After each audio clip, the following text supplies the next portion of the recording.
জবরদখল থেকে শুরু করে বেআইনি পার্কিং নিয়েও আজকে ক্ষোভ প্রকাশ করেছেন মুখ্যমন্ত্রী মমতা বন্দ্যোপাধ্যায়। নিজের দলের সমালোচনা করার পাশাপাশি বিরোধী বিজেপিকেও নিশানা করেছেন তিনি বলছেন সবচেয়ে বেশি বেআইনি পার্কিং বিজেপিরই আছে, এই বলে নিশানা করেছেন মুখ্যমন্ত্রী। আর কি বললেন দেখুন। আর ব্ল্যাক মার্কেটে যেগুলো ইললিগাল পার্কিং আছে ভেঙে দিতে হবে। কেউ কেউ টাকা খেয়ে ইললিগাল পার্কিং দিয়ে দিচ্ছে এবং সবচেয়ে বেশি ইললিগাল পার্কিং আজকে বিজেপির আছে। If I am not wrong, আমি উইদাউট ইনভেস্টিগেশন কোনো কথা বলি না। বেআইনি পার্কিং নিয়ে সোমবারের নবান্নের বৈঠকে রণংদেহী মেজাজে দেখা গিয়েছিল মুখ্যমন্ত্রী মমতা বন্দ্যোপাধ্যায়কে। হাওড়ার শালিমারে বেআইনি পার্কিং নিয়ে প্রকাশ করেছিলেন তীব্র অসন্তোষ। গভর্নমেন্ট কেন বদনাম নেবে? গভর্নমেন্ট কি এর থেকে এক পয়সাও পায় না পার্টি পায়? যে ইন্ডিভিজুয়াল পায় তার পকেটে যায়। আমি কোনো ইন্ডিভিজুয়ালকে পোষবার জন্য এখানে আসিনি। আর বৃহস্পতিবার বেআইনি পার্কিং নিয়ে সরাসরি বিজেপিকে নিশানা করলেন মমতা বন্দ্যোপাধ্যায়। এরই সঙ্গে নিজের দলের একাংশকে এই দিনও নিশানা করেন তিনি। আমাদের লোকেরাই দিয়ে দেয় পার্কগুলো, যখন তখন দিয়ে দিচ্ছে বাইরের লোকেদের। কেন? এলাকা নষ্ট করতে দেবেন কেন? পার্কগুলো তার লোকাল এরিয়ার একটা সম্পদ।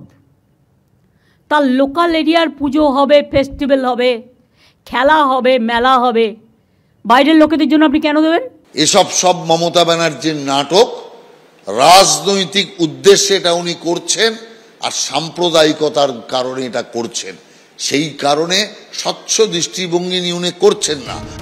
আদৌ কি শহর জুড়ে বেআইনি পার্কিং বন্ধ হবে, নাকি প্রতিবারের মতো এবারও রাজনৈতিক আকচাকচির জেরেই তা আটকে যাবে? দীপক ঘোষ ও আশাফুল হোসেনের রিপোর্ট, এবিপি আনন্দ।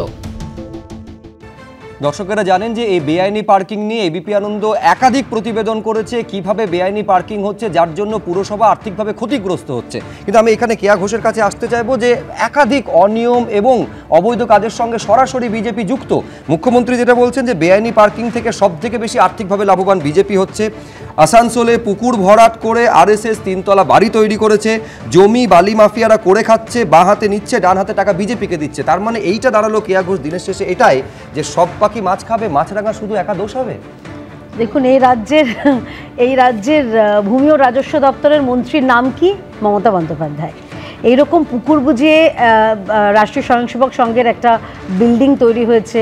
আসানসোল পুরসভায় মেয়রকে তৃণমূল, ওখানকার কাউন্সিলর অধিকাংশকে তৃণমূল, বিধায়ককে তৃণমূলের, অথচ দোষ হচ্ছে বিজেপির। আর আমি তো বলবো আজকে মমতা বন্দ্যোপাধ্যায়কে উনি এই যে কমপ্লিমেন্টটা দিয়েছেন তার জন্য ধন্যবাদ।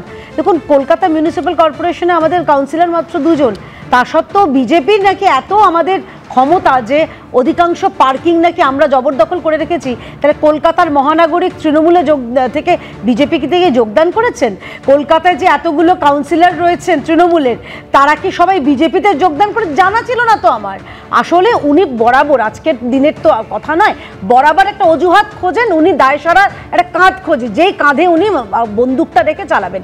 একটা খুব ইন্টারেস্টিং লেখা দেখলাম আজকে, মানে আমি বলবো তৃণমূলের অনুপ্রাণিত খবরের কাগজে, নামটা নিচ্ছি না, বাৎসরিক নাকি 250 কোটি টাকা তোলা দেয় তৃণমূলের নেতাদের, দাদাদের, এই যারা হকাররা বসেছে। মমতা ব্যানার্জি কিছুই জানতেন না নাকি? টাকাটা এখন সেন্ট্রালাইজ ঢুকবে তার ব্যবস্থা, সেই কারণেই এই চাপটা দেওয়া। এই প্রশ্ন তো এসেই যাচ্ছে। না, সমস্যাটা হচ্ছে যখন কলকাতা সারা ভারতবর্ষের মধ্যে সেফেস্ট মেট্রোপলিটন হচ্ছে এবং মোস্ট বিউটিফুল মেট্রোপলিটন হচ্ছে, সেটা কেয়া ম্যাডামরা তো মেনে নিতে পারবে না।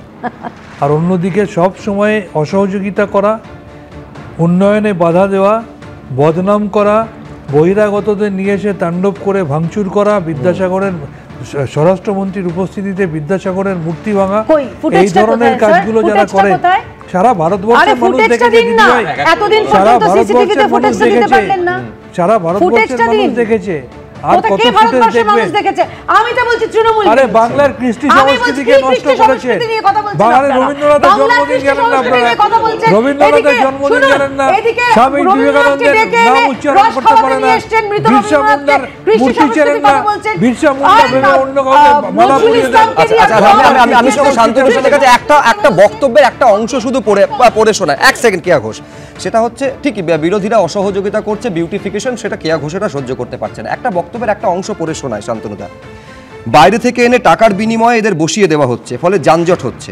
ধরতে যাবেন এক একটা কেউটের বাচ্চা, আমার পেছনে অমুক কাকা দাদা মামা আছেন, হাত দিতে গেলে ছোবল, কায়েমি স্বার্থ যেখানে কাজ করে ধরতে গেলে এমন সব লোকেদের নাম করছে আইন ভঙ্গকারী হিসাবে তাদের চিহ্নিত হলেও ব্যবস্থা নেওয়া যাবে না। এটা যিনি বলছেন তিনি কোনো সিপিএম কংগ্রেস বা বিজেপির নেতা নন, তিনি বর্ধমান পুরসভার প্রধান, তিনি তৃণমূলের। আমি বলছি দলের মধ্যে যদি এইরকম বিরোধিতা থাকে যেখানে পুরপ্রধান কার্যত অসহায়, কিছু করতে পারছেন না, বলছেন কাকে দোষ দেবেন? পুরপ্রধানের যদি এই ধরনের অভিজ্ঞতা হয় যেখানে স্বয়ং মুখ্যমন্ত্রী নিজে বলছেন আমার দলের কেউ হলেও রেহাই পাবে না এবং নর্থ বেঙ্গলে দৃষ্টান্ত স্থাপন করেছেন তাকে অ্যারেস্ট করে, সেই জায়গায় দাঁড়িয়ে কোনো দলের পুরপ্রধানের যদি কিছু বলার থাকে তিনি প্রশাসনকে বলতে পারেন, তিনি দলের সুনির্দিষ্ট জায়গায় বলতে পারেন। নিশ্চিত করে মিডিয়ার সামনে এই ধরনের বলাটা একেবারেই বাঞ্ছনীয় নয়। তার বলার থাকলে তিনি প্রশাসনকে বলতে পারতেন, তার বলার থাকলে তিনি দলের সুনির্দিষ্ট ফোরামে বলতে পারতেন। মমতা ব্যানার্জি বলবেন। আমার খালি দুটো কথা বলার আছে। প্রথম কথা হচ্ছে আমাদের কলকাতা কর্পোরেশনের ঘোষণা করা পার্কিং এর রেট হচ্ছে 4 চাকা গাড়ির জন্য ঘন্টায় 10 টাকা। যারা এখন এই টিভিটা দেখছেন, এই চ্যানেল আমাদের আলোচনা শুনছেন, একজন কলকাতার মানুষ বলুন যিনি গত 5-6 বছরে কলকাতার কোনো রাস্তায় 10 টাকা ঘন্টায় 4 চাকা গাড়ি রাখতে পেরেছেন।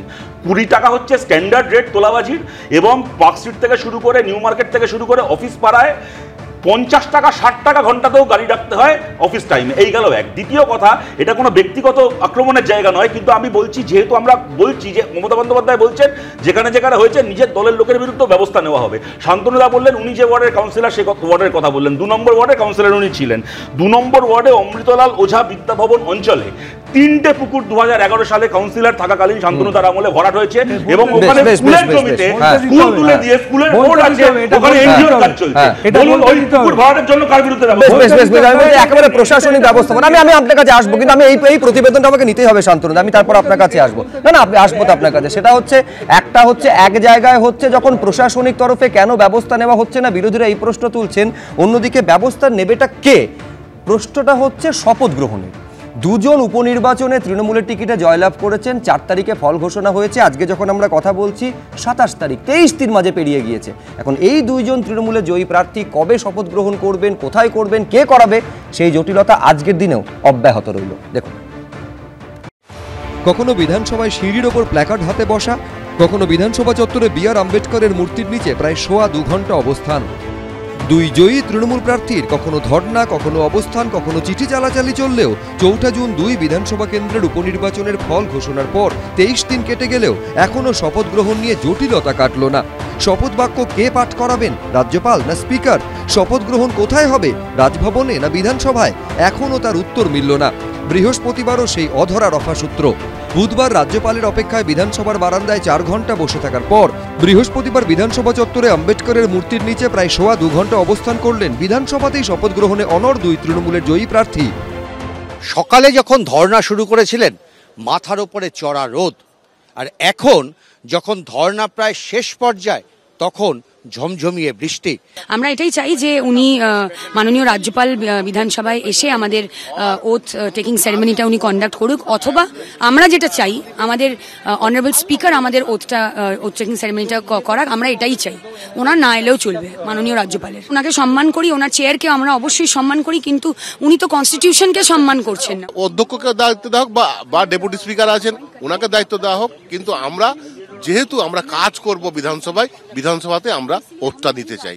রাজভবন বলছে তৃণমূলের 2 জয়ী প্রার্থীকে রাজভবনে এসে রাজ্যপালের কাছে শপথ নিতে হবে। 2 বিজয়ী প্রার্থীর দাবি নিয়ম প্রথা মেনে তারা বিধানসভার স্পিকারের কাছে শপথ নিতে চান, আর এরই মধ্যে রাজ্যপাল এখন দিল্লিতে। আজকে জেতার পরেও 1 মাস ধরে আমার এমএলএরা বসে আছে, গভর্নর ওথ দিতে দিচ্ছে না। মানুষ সিলেক্ট করেছে, ওনার কি অধিকার আছে তাদের ওথ দিতে না দেওয়ার? উনি স্পিকারকে অথরাইজ করবেন, ডেপুটি স্পিকারকে অথরাইজ করবেন, না হলে নিজে অ্যাসেম্বলিতে যাবেন। ওনার রাজভবনে কেন সবাই যাবে? রাজভবনে যা কীর্তি কেলেঙ্কারি চলছে তাতে মেয়েরা যেতে ভয় পাচ্ছে, আমাকে কমপ্লেন করেছে। পশ্চিমবঙ্গে কি সাংবিধানিক প্রধানের কোনো মর্যাদা তারা রেখেছেন? যেখানে বিধানসভার স্পিকার বিমান বন্দ্যোপাধ্যায় প্রকাশ্যে বলেন যে রাজ্যপালকে বিধানসভায় আসতে গেলে আমার অনুমতি নিয়ে আসতে হবে, আমাকে জানিয়ে আসতে হবে। তারপর রাজ্যপাল কিভাবে প্রতিক্রিয়া দেবেন, রাজ্যপাল কি করবেন সেটা রাজ্যপালের বিষয়, এবং তৃণমূলের যারা নির্বাচিত জনপ্রতিনিধি আছে তাদেরও অধিকার আছে, তারা কি করবেন সেটা তৃণমূলের বিষয়।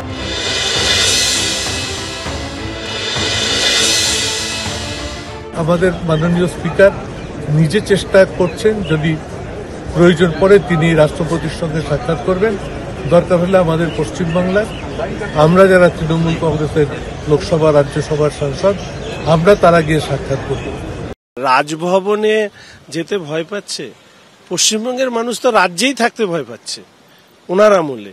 তো সেক্ষেত্রে কি পশ্চিমবঙ্গের মানুষকে বাইরের রাজ্যে গিয়ে ধর্নায় বসতে হবে? অবাঞ্ছিত অপ্রয়োজনীয় এই বিরোধ, এগুলো তো ক্লাস 7-8 ছেলেমেয়েরা করে। সাংবিধানিক পদে যিনি আছেন এবং যারা সাংবিধানিক ব্যবস্থার মধ্যে নির্বাচিত হয়েছেন তাদের কি সব সাজে নাকি? রাজ্যপালের উচিত তো স্পিকারকে ডেপুট করে দেওয়া ভোট নেওয়ার জন্য, সেটাই রাজ্যপাল করছেন না কেন? গোটা দেশের 500-রও বেশি লোকসভার সাংসদ সংসদ ভবনে প্রোটেম স্পিকারের কাছে শপথ নিয়ে নিলেন, অথচ বাংলার 2 বিজয়ী তৃণমূল প্রার্থীর শপথ নিয়েই যাবতীয় জটিলতা। উজ্জ্বল মুখোপাধ্যায়, বিজেন্দ্র সিংহ, দীপক ঘোষ, এবিপি আনন্দ।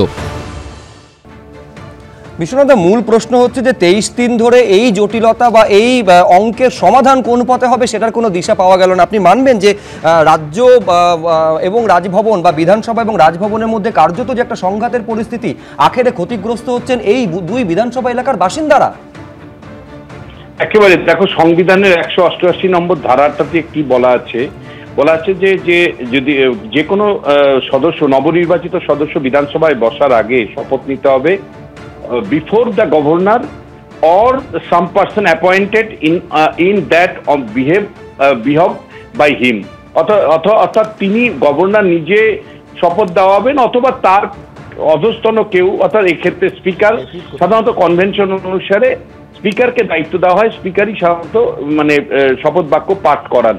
কিন্তু রাজ্য রাজনীতি তো মানে যে পরিস্থিতি তৈরি হয়েছে, মানে ধনকরের সময় থেকেই তুমি যদি লক্ষ্য করো তাহলে শেষ পর্যন্ত মানে কেন্দ্রের শাসক এবং রাজ্যের শাসকের জন্য পশ্চিমবাংলার তো বটেই, দেশের মানে সংসদীয় ব্যবস্থাটাই কিন্তু একটা সমস্যা কেন্দ্রিক হয়ে উঠেছে। আমি যদি দেখো, মিনিমাম লেভেলে মুখ্যমন্ত্রী কিন্তু রাজ্যপালের প্রতি সম্মান দেখাচ্ছেন না, আবার রাজ্যপালও মুখ্যমন্ত্রীর প্রতি কোনো সম্মান দেখাচ্ছে না। গণতন্ত্র চলে কনভেনশনের উপর, গণতন্ত্র বা সংসদীয় ব্যবস্থা রীতিনীতির বিরাট গুরুত্ব আছে, সম্মানের গুরুত্ব আছে। মুখ্যমন্ত্রী মমতা বন্দ্যোপাধ্যায় যেমন অশ্রদ্ধার সাথে গভর্নরকে উচ্চারণ করে, ঠিক গভর্নর ও মুখ্যমন্ত্রী সম্পর্কে অশ্রদ্ধার ভাষা বলেন, ফলে শেষ পর্যন্ত কিন্তু সংসদীয় ব্যবস্থার পরাজয় ঘটছে। মানে তুমি শুধুমাত্র কনস্টিটিউয়েন্সির মানুষের কথা বলছো, আমি বলছি পশ্চিমবাংলার মানে সংসদীয় ব্যবস্থাটাই কিন্তু মানে একটা মানে সংকটে পড়েছে। ফলে শেষ পর্যন্ত সংসদীয় ব্যবস্থা বারবার ধাক্কাও খাচ্ছে। সেটা মানে রাজ্যপালের মানে ইলেকশন কমিশনের ভূমিকা নেওয়ার প্রশ্নেই হোক, রাজ্যপালের কখনো কখনো মানে ভাইস চ্যান্সেলর নিয়োগের প্রশ্নেই হোক, বারবার রাজ্যপাল ওভারস্টেপও করছে। এটা আমি তোমাকে পরিষ্কার বলতে চাই যে ধনকরের সময় যে মরাল গ্রাউন্ডটা স্ট্রং ছিল রাজ্যপালের, সেটা কিন্তু এই আনন্দ বোসের ক্ষেত্রে নেই। আনন্দ বোসের ক্ষেত্রে কিন্তু বারবার আমি দেখতে পাচ্ছি যে উনি কিন্তু কনস্টিটিউশনের যে পরিধি তার বাইরে গিয়ে নিজেকে কখনো বলছেন আমি ভিজিলেন্স ইলেকশন কমিশনার হব। আরে বাবা, তোমাকে কে ভিজিলেন্স ইলেকশন কমিশনের অথরিটি দিয়েছে? সংবিধানের 324 নম্বর ধারা অনুসারে ইলেকশন কমিশনই শেষ কথা বলবে, তুমি বলার কে? আবার একইভাবে বহু ক্ষেত্রে আমি দেখছি নিজের মন মর্জি মতন করে তিনি উপাচার্য নিয়োগ করছেন। সব মিলে কিন্তু আমি তোমাকে বলছি যে রাজ্যপালের হঠকারিতা আর মুখ্যমন্ত্রীর অসহিষ্ণুতা দুই মিলেই রাজ্যটক অবস্থা, সংসদীয় ব্যবস্থার পরাজয় ঘটছে।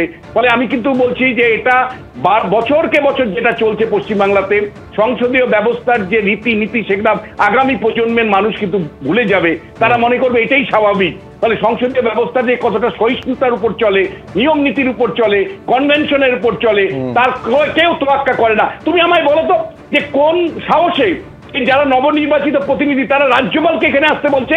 কোন অর্ডার সিটি এটা বলতে পারেন নাকি কোন রাজ্যপাল একটা সাংবিধানিক প্রধান আমাদের কাছে এসে আপনি শপথ বাক্য পাঠ করেন? এই কথাটা বলার মধ্যে কত ধরনের অর্ডার সিটি আছে? একটা নবনির্বাচিত বিধায়কের অর্ডার সিটি তুমি ভাবতে পারছো? আমি সৌম্যজ রায়ের কাছে আসবো। বিশ্বনাথ চক্রবর্তী যেটা বলছেন যে দৃষ্টান্ত যেটা তৈরি হচ্ছে আগামীর জন্য তা মোটেও সুখকর নয়। দেখুন, প্রথম কথা হচ্ছে যে একদম বিশ্বনাথ দা ঠিকই বলেছেন, অনুচ্ছেদ 188-এর কোনো জায়গায় কথা বলা নেই যে রাজ্যপালকেই শপথ বাক্য পাঠ করাতে হবে। রাজ্যপালের সম্মুখে করাতে পারে, রাজ্যপাল কাউকে ডেপিউট করতে পারে, তার সম্মুখে পড়াতে পারে, এবং যে বর্ণিত যে শব্দ আছে সের মধ্যে দিয়ে শপথ বাক্য পাঠ হবে। তো আমার কথা হচ্ছে এটা হচ্ছে পরিকল্পিত চিত্রনাট্যের অঙ্গ। এই নাটক চলছে, তো নাটক এ তো পুরোপুরি একটা যাত্রাপালা। আমার কথা হচ্ছে যে কনভেনশনকে মানছেন না, রাজ্যপালকে এখানে প্রায়োরিটাইজেশন করা হয়েছে। সবাই কিন্তু লার্জার দ্যান লাইফ একটা সিচুয়েশন ক্রিয়েট করছেন যে সংবিধানের সব ঊর্ধ্বে। রাজ্যপাল যেমন বলছেন, মুখ্যমন্ত্রীও তেমন বলছেন। 188 অনুচ্ছেদে কোথাও বলা নেই যে রাজ্যপালকেই করতে হবে সব শপথ বাক্য পড়া। আবার এটাও ঠিক যে কেন বিধানসভা স্পিকার তিনি দৌত্য করছেন না, তিনি কেন চিঠি লিখছেন না রাজ্যপালকে যে আপনি আমাকে দায়িত্ব দিন, আমি পড়াচ্ছি সংবিধান। এই প্রেসিডেন্টও তো আছে। তাহলে কেন হবে শুধুমাত্র নাটক করা? কেন এত সব কিছুতে এক্সেসিভ? হাতে খড়ি দিতে গেছিল না, এখন অবাধ্য ছাত্র হয়ে গেছে। এখন অবাধ্য ছাত্র যেসব বলছে সেটাও অত্যন্ত ভয়ঙ্কর। এই যে হাতে খড়ি দিয়ে দখলদারিত্ব, এখন এই দখলদারিত্ব এখন মাথার উপর দিয়ে যাচ্ছে। এখন এইসব কথাবার্তা বলছে, দুটোই এক্সট্রিম। অপমান করা রাজ্যপালকে এবং তার সঙ্গে যখন সখ্যতা করা সেটাও এক্সট্রিম পর্যায়ে নিয়ে যাওয়া, দুটোর মধ্যে ব্যালেন্স কখনোই নেই। আমি এই কথা বলার আগে 10 সেকেন্ড পারমিশন চেয়ে নেবো। শতরূপ যেটা বলেছে, 70 নম্বর সাউথ সিটি রোড, কলকাতা 30, 2010 সালে আমি কাউন্সিলর হওয়ার পর দেখলাম সেখানে অমৃতলাল ওঝা বলে একটা স্কুল ছিল। সেই স্কুলের দেওয়াল দরজা সমস্ত বিক্রি হয়ে যাচ্ছিল, জলাশয় ভরাট হয়ে যাচ্ছিল এবং সেই স্কুল পুরো জায়গাটা একটা প্রমোটারদের বিক্রি করা হয়েছিল। তখন পার্থ মুখোপাধ্যায় ছিলেন শিক্ষামন্ত্রী। আমরা আন্দোলন করে, রাস্তা ব্লকেট করে, মাস সিগনেচার করে বাধ্য করেছিলাম 11 কাঠা জমি তাদেরকে বাধ্য করিয়েছিলাম স্কুল এডুকেশনের নামে করাতে। এবং গত 3 দিন আগে পার্থ বসুর সাথে কথা হয়েছে, সেখানে আমাদের স্কুল তৈরি হবে। এটা জেনে রাখুন। 2015 সালে এই যে শান্তনু সেনের নাম লেখা ফলক, এবং 2015 সালে শিলান্যাস করেছিলেন। 2024 সালে ওই জমিতে এখন এনজিও চলছে। এনজিওটা চলছে, স্কুল তৈরি হবে ওখানে 9 বছর ধরে। 9 বছর আগে শিলান্যাস করে, হ্যাঁ, পরের জন্মে স্কুল তৈরি হবে। 3টে পুকুরকে ভরাট করলো, 3টে পুকুরকে ভরাট করলো। 3টে পুকুর ছিল না 2011 সালে। আপনি 10 এ কাউন্সিলর হয়েছেন, 11 এ ভরাট হয়েছে, 11 এ ভরাট হয়েছে। আপনি কাউন্সিলর হওয়ার পরে বিষয় ফিরে আমি শতরূপ ঘোষকে থামালাম। আমরা বিষয় থেকে বেরিয়ে যাচ্ছি। প্লিজ শতরূপ, আমরা বিষয়ের মধ্যে আসি। হ্যাঁ, শতরূপ ঘোষ, আমি বলছি বিষয়ের মধ্যে আসুন। শান্তনু দা, আপনি 10 সেকেন্ড চেয়েছিলেন, আপনি দিয়েছি, এবার বিষয়ের মধ্যে আসুন প্লিজ। আমি শতরূপ ঘোষকে থামালাম। হ্যাঁ, আজকে এটা প্রথম নয়। আজকে রাজ্যপাল তিনি কেন বলছেন না যে আমি অথরাইজ করছি স্পিকারকে, স্পিকার তুমি শপথ গ্রহণ করো? রাজ্যপাল পদ্মপালের ভূমিকায় অবতীর্ণ হয়ে প্রত্যেক মুহূর্তে নির্বাচিত জনপ্রতিনিধিদের কাজ করতে বাধা দিচ্ছেন। এর থেকে অনৈতিক কাজ কিছু হতে পারে না। 23 দিন ধরে নির্বাচিত জনপ্রতিনিধিরা মানুষকে পরিষেবা দিতে পারছে না, শুধুমাত্র রাজ্যপাল পদ্মপালের। আমি শতরূপ আসবো, তোমার কাছে আসবো। কেয়া ঘোষ, দেখুন, আমরা হাতে খড়িতেও নেই, আমরা মানুষ খুনেতেও নেই। আমরা খালি বলতে চাই যে এই যে অনভিপ্রেত যে সংকটটা তৈরি হয়েছে বা সংঘাতটা তৈরি করা হচ্ছে রাজ্যের তৃণমূল কংগ্রেসের সরকারের উদ্যোগে, এটা কি অ্যাভয়েড করা যেত না? কি কারণে আজকে বিশ্বনাথ যেটা বললেন এত উদ্ধত্ত, এই নিয়ে মন্তব্য করার আগে আমি মাননীয় বিধানসভার অধ্যক্ষের দৃষ্টি আকর্ষণ করছি। আপনি কয়েকদিন আগে বলেছিলেন না যে বিধানসভা পরিসরে কোনো ধর্ণা অবস্থান করা যাবে না, আর আজকে আপনার চোখের সামনে তৃণমূল কংগ্রেসের দুজন, তারা এখনো শপথ গ্রহণ করেননি, খালি নির্বাচিত প্রতিনিধি, তারা এখনো এমএলএ হননি, তারা যে দুদিন সেটা নিয়ে আপনি কিছু বলতে পারছেন না?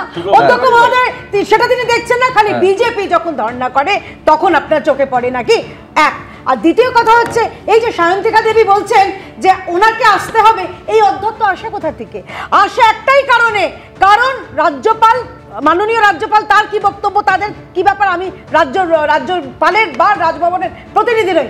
আমি খালি বলছি এই রাজ্যে দাঁড়িয়ে আপনারাই তো হাতে খড়ি করিয়েছিলেন।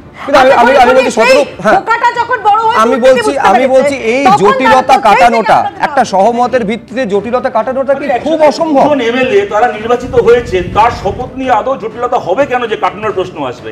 রাজ্যপাল এগুলো, এক সেকেন্ড, রাজ্যপাল এগুলো খবরের কাগজে নাম তোলা ছাড়া আর কোনো কারণ থাকতে পারে না। যদি 4 তারিখ দুজন এমএলএ নির্বাচিত হয়ে থাকেন, কেন আপনি 6-7 তারিখের মধ্যে তাদের শপথ গ্রহণ আপনি উদ্যোগী হয়ে করাবেন না? এক। দ্বিতীয় কথা আমি বলছি, এটা আমাদের দুর্ভাগ্য, যিনি এমএলএ হিসেবে নির্বাচিত হয়ে এখনো শপথ দিতে পারেননি সেই সায়ন্তিকা বিধানসভা সিঁড়িতে বসে আছেন, আর যারা লোকসভায় শপথ দিতে পেরেছে সেই সায়নী ঘোষ আর মহুয়া মিত্র লোকসভার ভেতর নাক ডেকে ঘুমোচ্ছে। পশ্চিম শান্তনুদা বলা আজকে শুরু করার সময় আমাদের পরাজিতদের আমাদের গ্লানি মনে করালেন, যদি বিজয়ীর দায়িত্ব এদের মাথায় থাকতো তাহলে এদের এমপিরা দুপুরবেলা ভাত খেয়ে পার্লামেন্টের ভেতর গিয়ে ভাত ঘুম দিত না। সুতরাং এটা আমরা ডিজার্ভ করি না, এটা আমাদের প্রাপ্য নয় এই রাজনীতি, কিন্তু রাজনীতির নামে এই ধরনের দেউলিয়াপনা আমরা দেখছি। শান্তনু সেন। না, সমস্যাটা হচ্ছে হিংসার তো কোনো ওষুধ হয় না। পার্লামেন্টে প্রতিনিধি পাঠাতে পারেনি, সিপিএম, কংগ্রেস, আইএসএফ একসাথে হাত মিলিয়ে লড়াই করে তৃণমূলকে আটকাতে পারেনি।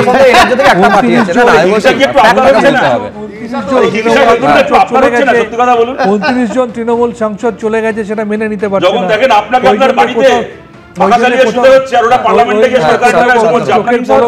সেটাকে ছবি তুলে সেটাকে প্রচার করছে।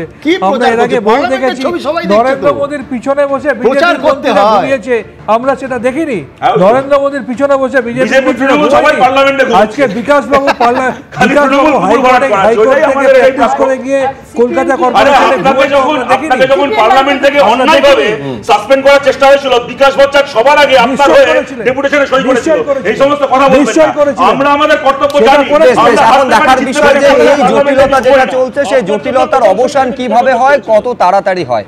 পাশাপাশি আরেকটা প্রশ্নের উত্তরও অনেকে খুঁজছেন, সেটা হচ্ছে শুভেন্দু অধিকারী, যারা পোস্ট পোল ভায়োলেন্সে যারা ঘর ছাড়া রয়েছেন তাদের নিয়ে রাজভবনের সামনে অবস্থানে বসতে চান, এটা বলেছেন এবং পারমিশন না পাওয়াতে কলকাতা হাইকোর্টে দ্বারস্থ হয়েছেন। রবিবার 4 ঘন্টার জন্য ধর্নায় বসতে পারেন বিরোধী দলনেতা। কলকাতা হাইকোর্টে এই কথা রাজ্য সরকারের তরফে আজকে জানানো হয়েছে। আবার পাল্টা শনিবার ধর্নায় বসতে চেয়ে সওয়াল করেছেন বিরোধী দলনেতার আইনজীবী। ফলে গোটা বিষয়টা এই মুহূর্তে আদালতে ঠিক কোন জায়গায় রয়েছে, এই অনুষ্ঠান শেষ করতে করতে সেই প্রতিবেদন আপনাদের সামনে রাখবো। দেখুন, রাজভবনের সামনে শুভেন্দু অধিকারীকে ধর্নায় বসতে দিতে আপত্তি নেই রাজ্য সরকারের। ভোট পরবর্তী সন্ত্রাসে আক্রান্তদের নিয়ে শুভেন্দু অধিকারীর অবস্থানের আবেদন মামলায় বৃহস্পতিবার কলকাতা হাইকোর্টে রাজ্য সরকারের তরফে জানানো হয়, রাজভবনের সামনে রবিবার সকাল 10টা থেকে 4 ঘন্টার জন্য ধর্নায় বসতে পারেন শুভেন্দু অধিকারী। এরপরই আদালতে শুভেন্দু অধিকারীর আইনজীবী সওয়াল করেন, এই রবিবার না করে শনিবার করা যেতে পারে, কারণ রবিবার প্রধানমন্ত্রীর মন কি বাত অনুষ্ঠান আছে। এর প্রেক্ষিতে বিচারপতি অমৃতা সিনহা মন্তব্য করেন, তাহলে পরে রবিবার অর্থাৎ 7ই জুলাই অনুমতি দেওয়া যেতে পারে। তখন অ্যাডভোকেট জেনারেল জানান, রাজ্য সরকার থেকে নির্দেশিকা নিয়ে আদালতকে জানাবেন তিনি। যেখানে এই রোববার অবস্থানের ব্যাপারে রাজ্যের কোনো আপত্তি নেই বলে আজকে রাজ্য জানিয়েছেন, পরের সপ্তাহে রাজ্যের কি বক্তব্য সেটা রাজ্য জানাবে হচ্ছে এই সামনের মঙ্গলবার দিনকে। ভোট পরবর্তী হিংসার প্রতিবাদে রাজভবনের সামনে ধর্নায় বসতে চান শুভেন্দু অধিকারী, কিন্তু 144 ধারা জারি থাকার যুক্তি দেখিয়ে কলকাতা পুলিশ সেই অনুমতি দেয়নি। বিষয়টি নিয়ে আদালতের দ্বারস্থ হন শুভেন্দু। গত বছরের অক্টোবরে রাজভবনের সামনে ধর্নায় বসেছিল তৃণমূল। এই মামলায় সেই প্রসঙ্গ তুলে গত 19শে জুন শুভেন্দু অধিকারীর আইনজীবী প্রশ্ন তোলেন, 144 ধারার কারণে বিজেপির আবেদন বাতিল হলে তৃণমূল কংগ্রেসকে কেন অনুমতি দেওয়া হয়েছিল? তার উত্তরে মঙ্গলবার রাজ্য সরকারের তরফে জানানো হয়, রাজভবনের সামনে তৃণমূলের অবস্থান বিক্ষোভ নিয়ে কোনো পদক্ষেপ নেওয়া হয়নি। জানিয়ে কলকাতা হাইকোর্টের ভৎসনার মুখে পড়ে রাজ্য সরকার। অভিষেকের একবার রাজভবনের সামনে ধর্ণা দিয়েছিল, সেটা তখন 144 ছিল না, নর্থ গেটে যেটা করেছিল। যারা আজকে ইস্যুটা তুলে রাজনীতি করার চেষ্টা করছে, যা করবো আমরা সবই তাদের করতে হবে। দিল্লিতে কাউকে বসতে দেয়? এমনকি পার্লামেন্টে ভোটে স্পিকার ইলেকশনে ভোট চাইলে ভোটও দিতে দেয় না। মুখ্যমন্ত্রীর এই বক্তব্যের প্রসঙ্গ তুলে এই দিন আদালতে শুভেন্দু অধিকারীর আইনজীবী প্রশ্ন তোলেন, কিছুক্ষণ আগে মুখ্যমন্ত্রী নবান্নে বলেছেন তৃণমূলের অবস্থান বিক্ষোভের সময় রাজভবনের সামনে 144 ধারা ছিল না, কিন্তু রাজ্য সরকার আদালতেই জানিয়েছে যে ওখানে 144 ধারা ছিল। তাহলে কোনটা সঠিক? এরপরই বিচারপতি অমৃতা সিনহা বলেন, আপনি এজির কথা শুনুন, রাজনৈতিক ব্যক্তিদের কথা বিশ্বাস করবেন না। পশ্চিমবাংলার রাজনৈতিক নেতৃত্ব কর্তৃত্ব যারা ফলান তাদের বিশ্বাসযোগ্যতাটা নেই, এটা সংবিধানের অন্যতম প্রধান স্তম্ভ জুডিশিয়ারি বলছে।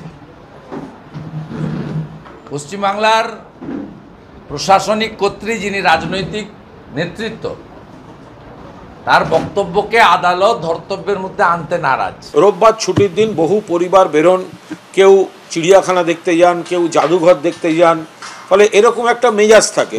তো সেই সময় যদি অন্য কোনো রাস্তাঘাটে কেউ বসে টসে থাকে এবং রাজ্য সরকারের যদি আপত্তি না থাকে, সেরকম একটা ছুটির দিনে যদি 4-5 জন কোথাও বসে থাকে তো বসে থাকবে। আগামী মঙ্গলবার মামলার পরবর্তী শুনানি। শৌভিক মজুমদার, দীপক ঘোষ ও আশাবুল হোসেনের রিপোর্ট, এবিপি আনন্দ।